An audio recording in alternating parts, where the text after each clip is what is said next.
This is Richard Lowe, and welcome to the Leaders and Their Stories podcast. I'm here with Doris Walsh, who's from the UK, and we're going to talk about interesting things. Doris, can you introduce yourself? Hey, Richard. Thank you so much for having me. Yes, I'm Doris Walsh. I'm a life and leadership coach, currently based out in UK, but has a interesting background and corporate history. So pleased to be here. Thank you. Thank you. We're going to have a great conversation. I know that you threatened to hurt me if I didn't bring you on this show, and no, I'm kidding. The Because you bribe look, is in the post. The because bribe you is in the post. look very mean. No. I have never heard that about you. Uh, You uh always say, Doris, you're too nice. That's what I typically get. But okay, maybe I'm, leaning into the inner badass I am. That could be because you're coming across as one now. Anyway, why don't you tell me a little bit about your coaching in a couple of paragraphs? What do you do for people? Okay, so I help high achieving professionals who feel kind of constantly kind of torn between, continuing and being awesome at their career and then having that kind of internal kind of trade-off with family, feeling as if they've got to sacrifice their family to continue their career or feeling that they've got to sacrifice their career to be there for their family.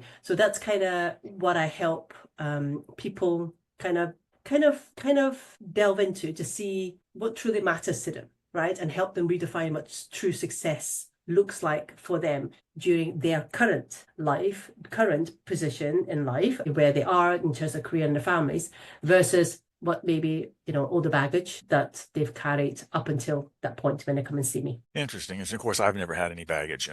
My life is Of course. perfect. Wow. I want to hang around with you a bit more then, Richard. Of course, that's not true. Well, that's very interesting. That's very interesting. If I was a normal if I came to you and asked for service, what are the things you look for in a client that you want to bring on? Okay, so I tend to work with people who've kind of started that kind of journey, right? They're in that position where, in a space where, God, I think I'm feeling I'm doing all right, but life feels a bit hard, right? I can't seem to do everything that I want to do.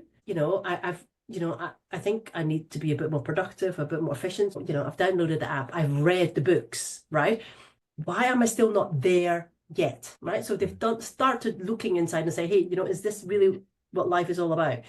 And I take them in and I can help them, kind of give them that space. What I typically find is that people haven't taken a time out to really go inside themselves to kind of truly figure out what it is that they truly want, not what their boss says they want, not what their wife or husband says that they want, or what their mother or father said that they should have, or whatever else, right? It's just creating a space to kind of, how do you want your ideal life to look like? So I then help them unpack about, what that would look like, and I take them through kind of a process to kind of work out what that is. Interesting. So, yeah, I've actually gone through a lot of that through my life. Therapy is a wonderful thing. If you find the right therapy, if you find the wrong therapy, it can be the worst thing of ever if it's wrong. It's just hit or miss. Coaching is a whole different thing. Coaches have a different purpose, and you're obviously on more of the coaching side. Never really had a mentor in my life, my entire life, which is interesting. I've had bosses, of course. Mentors, no. And that is something that I miss having. I think that would have helped a lot, like in work. I think the big mistake people make is they focus on one area of their life. They might focus on work. A lot of people do. I did that. Work is all that's important. I did that because the home life was horrible. So I focused on work, and to the detriment of everything else. Some people focus on their home life to the detriment of work. Some people have no focus, and they don't. I think that's true of a lot of the people, and the younger people these days, is they come out kind of lost because they don't have a focus. I didn't have a focus when I was young either. I mean, that's actually not new. When I grew up, when I got moved out, I didn't know what I was going to do. I mean, I was a geology major. I didn't know what I was going to do with that. I would just pick something that I liked. And then I switched over to computers, and then I became a VP of a company, and then I started to have a focus, and my focus was work. That's actually what kind of undermined my parents a bit. Was they were very family oriented, and then they started their own business, and the family just dropped away. So my sister and I were in our teens, which is a bad time for family to drop away, and my parents were focused entirely on work, and we weren't. So we annoyed them every day because we weren't focused on their business. We wanted to be teenagers. I was an arrogant little prick, just like any teenager who's 17, 18. What do Yeah. you expect? So Yeah. basically, as far as my sister and I are concerned, and I'll just speak for me, I lost my parents at a time Mm. when I shouldn't have. They were still there, obviously, but Yeah. it would have probably been better if I had lost them. I don't mean that in a, you know what I mean, Yeah. I know what you mean. Kind of emotionally, you lost them. emotionally. So coaching like yours can help, I think, somebody untangle those kind of issues. Yeah. So, so if I kind of, why I felt kind of pulled to kind of coach this group of people was kind of, I went through the same thing myself. I come,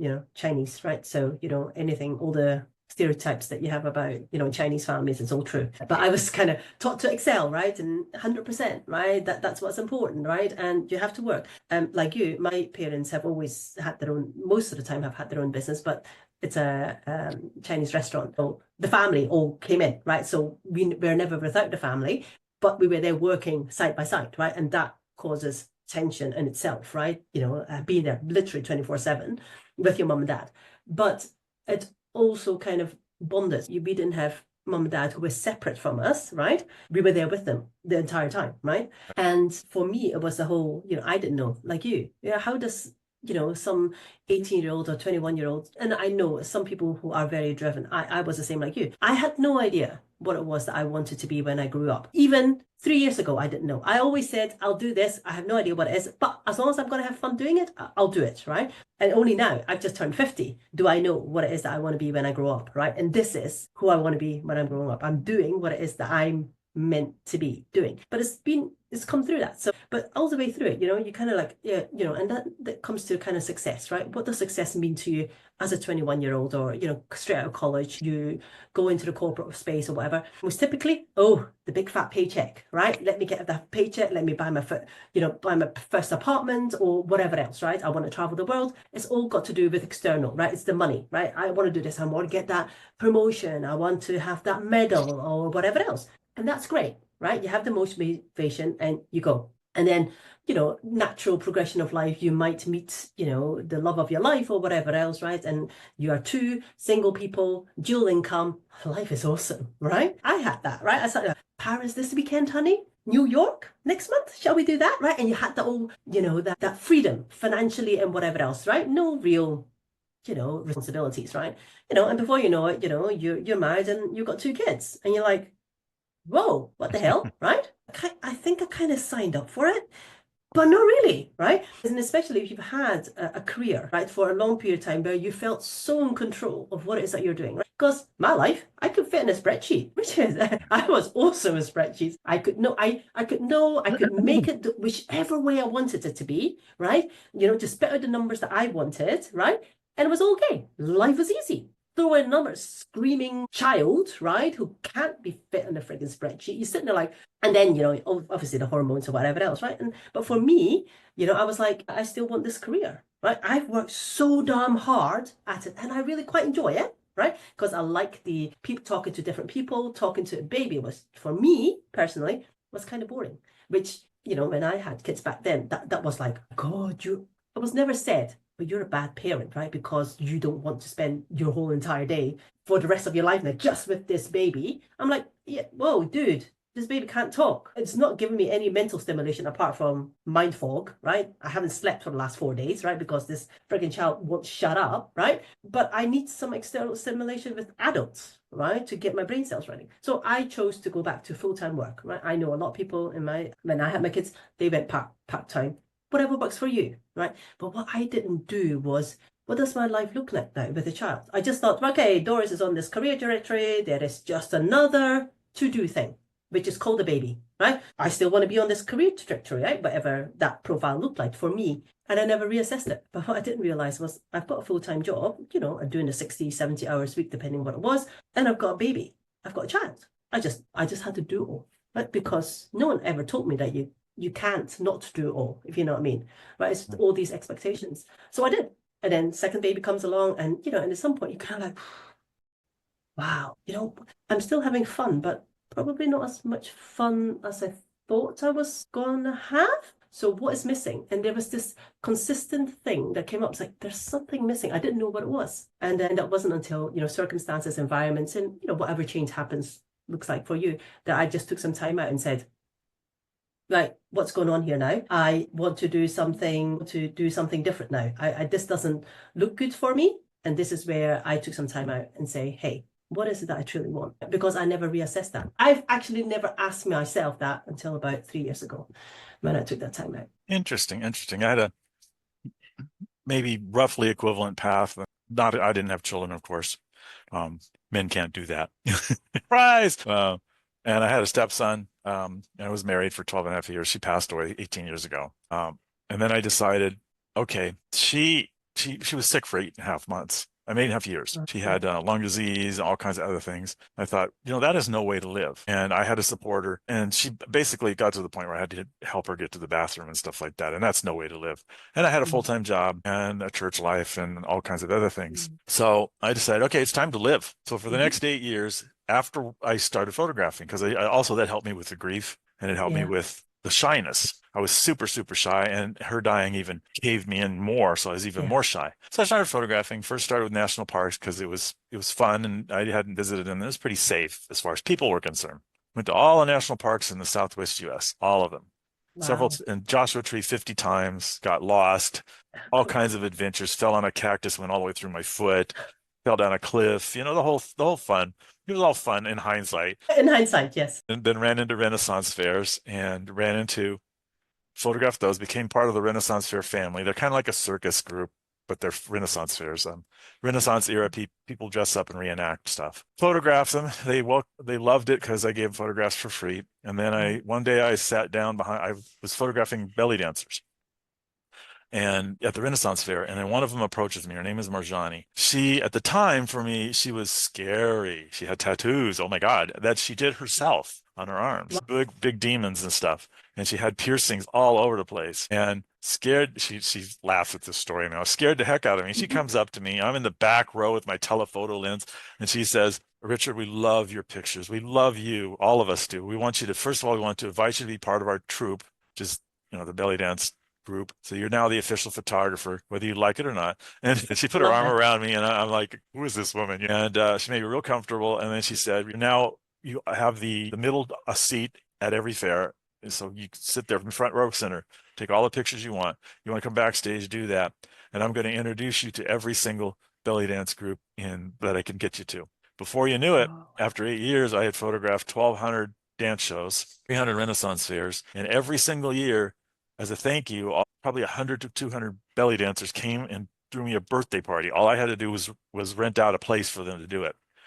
So we would have an all-night and eventually 2-day-long party with dancers at places like Dharma Greb or Pirate Place, Pirate Shop. It was a lot of fun. And then, so that broke the shyness because I used the camera to talk to people. And then finally, I didn't need the camera. That's interesting. So the shyness was broke, and I decided it was time to leave my corporate job at Trader Joe's and do my own thing. Best decision I ever made. Drove across the United States to get to Florida, brought the moving van, followed me, and one of the dancers, an Indian Barthanthemum dancer, I hope I'm not butchering that. She has the bells on her feet and stuff like that. Okay, yeah, okay. Mardavi, she's a good friend of mine too. And she said, you're not going alone. And she accompanied me through the whole trip and helped me unpack and all kinds of stuff, and then flew home, and then came on Thanksgiving after that to show me what a vegan Thanksgiving looks like. She was so proud. She made a vegan turkey, and she said, it tastes just like turkey. And my first question, which I did not answer, I said, yeah, you're right. But I was thinking, if you're a vegan, how do you know? And my second thought was, it doesn't taste like turkey. It tastes like something very spiced. It was not bad, but it definitely was not turkey. Turkey doesn't have much of a taste unless you spice it up. It's kind of a bland meat. Yes, it is. You have to put stuff in it to make it serves as a base. So anyway, that was fun. She was a fun lady. She was flying back from a dance show in Jamaica, and she did a layover in Florida. Oh, beautiful. Yeah, she did a lot of that stuff. So I became a ghostwriter, and I was ghostwriting and eventually made it to where I was making a living, and then a better living than I was making at Trader Joe's. And I was middle management at Trader Joe's, so I was making a bit, well into the six figures. So the ghostwriting career started to get into that area. And then a few years ago, it topped. You finally reached the top Trader Joe's. It's like, that's cool. And what I concluded was, with a lot of coaching and a lot of therapy, was my mission is to help people help leaders get their message out Hmm. in book form so that they can communicate their message to people in their audience. I'm not saying Okay. that quite right, but that was my mission, my purpose. Yeah. A different purpose than I ever had in my life. And I really liked it. And I enjoy it being a ghostwriter. And I went through a couple coaches doing that to come to that conclusion. And I'm actually got a coaching session coming up. It's a very intense one put on called the Genius Room next week that I'm looking forward. I have to invite people to it. I keep forgetting. I have to get people there, but there's going to be some people there, and the objective is to tear me apart and rebuild me. I don't know really what to expect. Well, it sounds as if it's an experience, right? Just be open to that kind of experience and, Yeah. see what comes out of it. I mean, it sounds as if, with your background and what you've gone through and the amazing people that you've met through your life, right? I mean, from what you're hearing, you're a totally different person than, from that shy adult, Oh yeah. right? Oh yeah.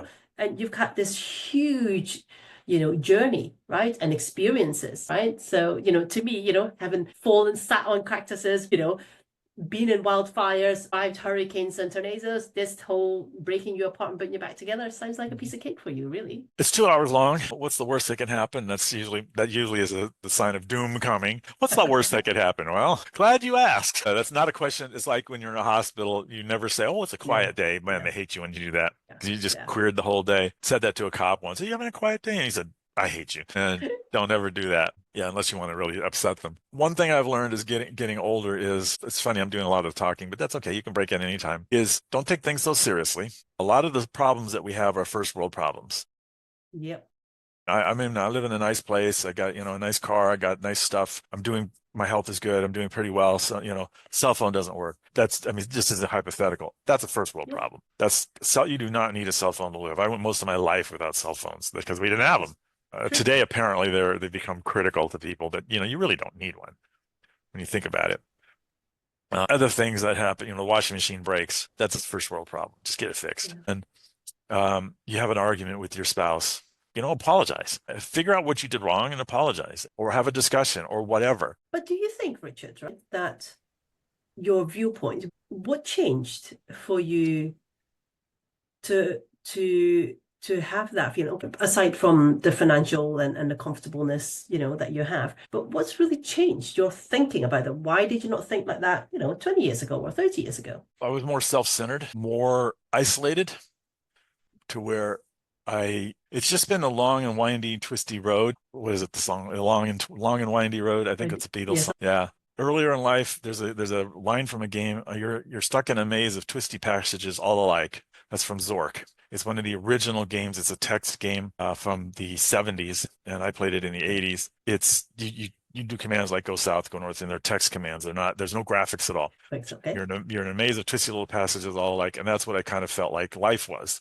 There was no guidebook. There's nobody to help you. I never had any help with life. You leave high school and, they shot metal shop was the way to become somebody who could have a career, metal shop or wood shop or something. And that's just stupid.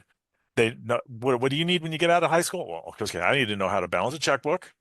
Nobody taught me that. I did know that, but it was a big surprise to me. Oh my God, I got to pay bills. Nobody taught me that. And then about relationships, parents didn't pull me in on that, nor did school. It's verboten. Can't talk about that kind of stuff, But that's kind of essential for life to know that stuff. Like, hey, if you don't take the appropriate precautions, you can have babies. Yeah. I didn't know that.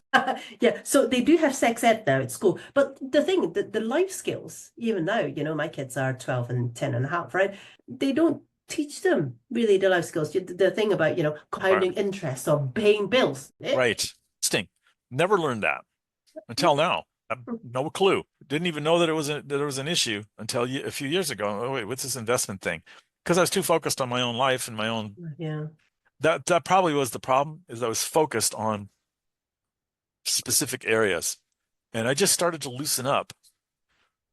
Now that I'm doing my own career, it's my own business. I'm loosening up, and life is becoming better. I'm not so wound up and anxious and so forth. One thing I found, one reason why I left Trader Joe's is it was a very high-paced environment, and I found that I was actually causing myself physical and emotional damage. Right. Giving myself migraines, all kinds of problems, plus being married to a woman who was very sick, plus all the other things that were going on, having a stepson who was not fun. And then all these things just wound me up tight. And now I've been unwinding. And now one of the things that really, really helped, this is the amazing advice. If there's one piece of advice I could give to anybody that would save their life, it's take every single person, family or friend or whatever, who's in your life, who's causing you any kind of harm, anybody who's toxic, anybody who speaks bad about you, behind your back or to your face, anybody who upsets you, invalidates you, and cut them out of your life. Cut communication. Don't even talk to them. Don't even try and relate. You got a mother-in-law who's gone. You've got an aunt who's talking about you like you're a piece of trash, gone. You've got somebody who's telling you, well, writing won't, you can't make a living on writing, gone. Get rid of those people and your life will improve dramatically. Totally. I agree. But, and why do you think people stick with those people though? Well, you're taught, family is the most important thing. Well, they're harming you. You're taught, you keep trying to make the relationship better. There's a point at which, after a couple of tries, that you just go, no, it's not going to get better. Yeah, sure, you might give it a try or two. You might talk to them because it might be just a misunderstanding. You might be the one who's the jerk, Not that I was ever a jerk in my entire life. Of course not. You're an angel. Well, remember, so was Lucifer. True. Didn't think of that, did you? He was the biggest, baddest angel of all, most beautiful one. Yeah. But, and this is interesting, right? Where people, and like you say, it's that kind of mindset, right? It's, we're talking about, this is family, is the most important thing, blood is thicker than water, blah, blah, blah, and all this kind of stuff, right? Or you've only got one mother, you've only got one brother, sister, or whatever else, right? But you're right? It's kind of like, and it's okay to let go. Right? It is okay if those, because I grew up, I'm not the same person as I was, a year ago or 5 years ago, whatever, right? And people move along and as long as I am okay letting go, right? And I feel better for it, then why does it matter what everyone else says, right? Because they're not in my shoes. How do they know? No one really knows. They can empathize, but they're not right in my shoes because they're not hearing my thoughts, right? And all these negative feelings that this person in your life might be, impacting you because they don't see it that way or they don't feel it like that or whatever else, right? It's like, it is okay to let go, right? It is okay to not have people who've been with you for the last 20, 30, 40 years with you and let go if they're not serving you, right? Or, maybe not, and depending on who you are, what it is that you want to maybe not cut them off totally, but say, look, I'm going to limit to once a year or just phone calls. I'm not going to be in a physical setting with them or whatever else, right? Change it because that's all we're in control of, right? I'm in control of me. I'm not in control of you, right? I can change me. I can change not picking up that call whenever they call. I can say, no, thank you very much. I was in a pretty awful communication with my aunt. My aunt was calling me and she wanted to know something and she was just, you need to tell me about it. And she was ripping my head off. And I was like in my 50s. And I finally thought, after listening to this for almost an hour, hey, I'm an adult. Why am I letting her treat me like a small child? Click. She called me right back. Don't you dare hang, click. Blocked her on everything, never talked to her again. It's like, what the hell am I doing listening to this stuff? And she had a habit of doing that. But one thing I found is I would talk to, and I got very, very good at this. I would be in a conversation with somebody and then I'd leave and then I'd ask myself, do I feel better or worse from that conversation? And there were some times where I noticed that I actually got sick after being with the person, physically sick. And it became, as I chopped people off it became more and more noticeable because there were less and less intrusions. Yeah, this person is making me ill. And they're gone and I'm not ill anymore. It's amazing how much illnesses and how much psychological problems and how much issues you're having in life are caused by others tearing you down. If you fix that, you fix a lot. Yes. But that all starts with the whole awareness, right? You being open to kind of, look, what's really going on here? Is this something that I'm doing, or is it the environment and the people that I'm socializing with or whatever? And to kind of being able to pick, it's kind of like the puzzle, right? Like you say, one advice you give is, if there's someone who's toxic in your life, is really not adding value to you, say arrivederci, right? Say bye-bye to them, right? And or limit your exposure to them or whatever else, right? And for you, for similar, one advice is kind of like, be truthful with yourself, right? I have a trick. Look at things. Well, go on. Record a phone call and get their permission, of course, because if you need to, but record your phone calls and then listen to yourself if something happens, like you get in an argument. then you find out what you did. So let's say you're talking to, your spouse or your ex-spouse or something, and it's going fine, and then it explodes in your face. If you listen backwards, you can find out where you said the thing that caused them to explode. Maybe you know that they have a problem with this thing. You know that she gets mad at you when you don't bring out the garbage, and then you don't take responsibility for that. I'm just making this up. Yeah. Well, first of all, you can take out the garbage, and second of all, don't bring it up. Don't make excuses. So the process has to start with, what are you doing? Are you pushing their It does. buttons first? If you're pushing their buttons, then you're the problem. Yeah. And by button, I mean emotional button, Yeah, I know. Yeah. Then after that, that's when you start looking at cutting them off. You have to look at yourself first, because you could be the problem. And I know it's hard to believe, but there have been several times when I've discovered I'm the problem. I know, it's amazing, isn't it? It's I like, don't oh believe yeah, it. I caused that argument because I pushed a little too hard, or I Yeah. did that. And the best way to do that is to listen to the conversation later. Yeah, and like, and that would be a, great kind of reflection, right? Especially if you have that conversation again, right? To listen back to it, and if you are able to do it because you're noticing it's always with that person on that conversation or something like that, yes, absolutely. The one I like to use is just kind of take some time out, time out, right? No mobile phones, no whatever, no children, no husband, just by yourself. Go for a walk, right? Or just sit there and think, sit somewhere where you feel very comfortable and just think, right? And just even just sometimes not thinking, it's just kind of like, whatever, you want to be better, right? If it's, personal relationship, right? What is it about this person's relationship? So for me, it was me and my mom. I'm very close, but my goodness, she has the trigger button. She felt for a very long time she had her finger on it the entire time, right? It didn't matter that I'd moved out of house, I was a wife and I was parenting. Every single time, as soon as the phone called, chat, literally less than a minute, I'd start getting annoyed. Right? I'd start getting annoyed because she was telling me, or, how to live my life, whatever moms do, right? And I get so annoyed. I get so annoyed, shout, but Chinese people tend to do that anyway, right? It starts to kind of ratchet it, go up, and then suddenly, right, okay, I'm not speaking to you anymore, and I put the phone down, but 2 minutes later, you're fine again. But then we'd go through it all again.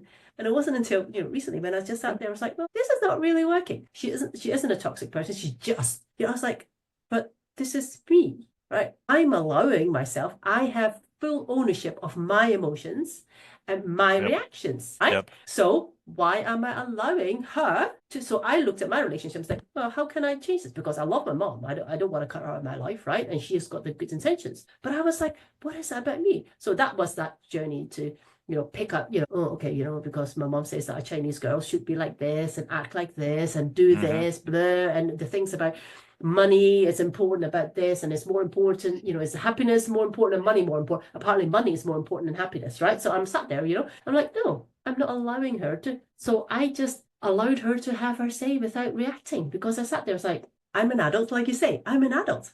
Just because you are giving me advice, even though it's unsolicited and not wanted, right? You give me advice. Who says I've got to take on that advice and make it mine? Right? I have that space to say, thank you very much for that. I might consider it, or I say, oh, thank you very much. That's a gift, right? Actually, I don't like this gift. It's going to go back in the cupboard, right? I'm not going to take it out. I'm not going to wear it or whatever else, right? And you can say, done. I'm not done. And since then, gosh, it's been so much easier talking to my mom. I'm just letting her go. I just let her go. There's no argument. Let her prattle on, and she'll eventually run out of breath, and they're done. Yeah, and we're done, right? And you just acknowledge her. Yes, I understand. Yeah. Yes, I understand. I got you. But you know what's really interesting? She's now changed her communication skills with me. The way that she talks, the way that she behaves towards me has also changed, because I chose not to interact with her in the way that we've been doing for the last nearly 50 years, because I'm saying, no, this is your view. And I sit there, it's like, oh yeah, I can see why you say that, Mom. I can see,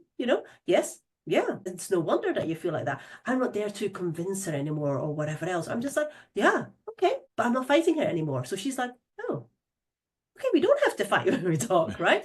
So she's changed, and now we can have 45-minute conversations without us having, either one of us slamming the phone down instead of just 5 minutes, right? So that's progress. Sometimes it works. And then another thing I've done that works very well is I ask myself, why on earth do I have mementos from people that I don't like and who are harmful to me? Like an ex-girlfriend or somebody I'm cut off from, keep their picture up, whatever. threw all that stuff away. How'd that feel? It was very, very, at first it was hard, but it was very, very, it felt like I'd lifted a whole load off my shoulders. Just Wow. threw away everything from the past that reminded me of anything negative. So I would just look at things. Okay, how do I feel? I'm depressed about that because it was, this person that I liked, but they blah, blah, blah. Trash can. Because when you think about it, Wow. it's just stuff. Yeah. But the stuff has memories associated with it. Now, if they're really good memories, keep it. If they're not good memories, chuck it. And it's amazing how that feels. It really, really is uplifting. Keeping the junk away from your mind, keeping the bad stuff away. Yeah. Anyway, Yeah. go ahead. No. I was like, and that's kind of, the thing is that how much we put value onto something that's all here, right? In our head, right?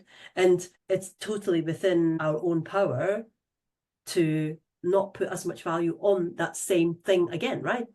But that's the thing. I think people don't reassess, right? We don't reevaluate. We don't sit there and think, oh, because, back when I was 20, right, this was so important to me. And it stays that important 30 years later. It's still that important, although your life has totally changed. And actually, it doesn't matter anymore because, like you say, these mementos from ex-partners or whatever else, well, they're not going to come back in your life, and neither do you want them back in your life. Yeah, hell no. Yeah, well, exactly, right? It's kind of like, so why am I still holding on to it? Or the stuff where you've got these mementos and you go, I don't even know what this is. Yeah. I don't even remember it. That's it. That's it. Unless it's pretty or it's really something special. And I found that there's very little that's special memento-wise once I started getting in. I did 3 or 4 big purges and finally wound up getting rid of probably 70% of what I own. And that was over several years. And it was tough. It was tough. I can imagine. Yeah. Well, you always have a choice. That's really the most important thing. Just because you're feeling stuck or feeling down in whatever way, there's always a choice, right? And that choice sometimes takes, just take a step back, right? Or ask for help, right? And that's the thing. We were taught. I came from a generation of asking for help as a weakness. It isn't. Yeah. It is put your hand up and reach out to someone that you trust, right? And ask them, Nick, this is what's happening, right? And sometimes just by talking about it, actually, it's not as bad as it is, but you're internalizing. Yeah, if you're having trouble, get a therapist, get a coach. Pick your therapist carefully because there are some bad ones, and be prepared to leave if they're not helping you. Yes, don't have to stick on. Yeah, just stop because if you're in a therapist, you're probably paying for it. So what are you paying for not to get help? Now, and I think with any of those, those kind of serving, helping, professions, it is, you have to have a rapport with them, right? If you go in and you're not liking them or you're not liking the vibe, like you say, move because they're not going to help you because you're always going to have that resistance, right? To get the help that you need to be open, right? And if you don't feel that you can trust that person, you're not going to be vulnerable. You're not going to open up. So then you're wasting money, really. Right.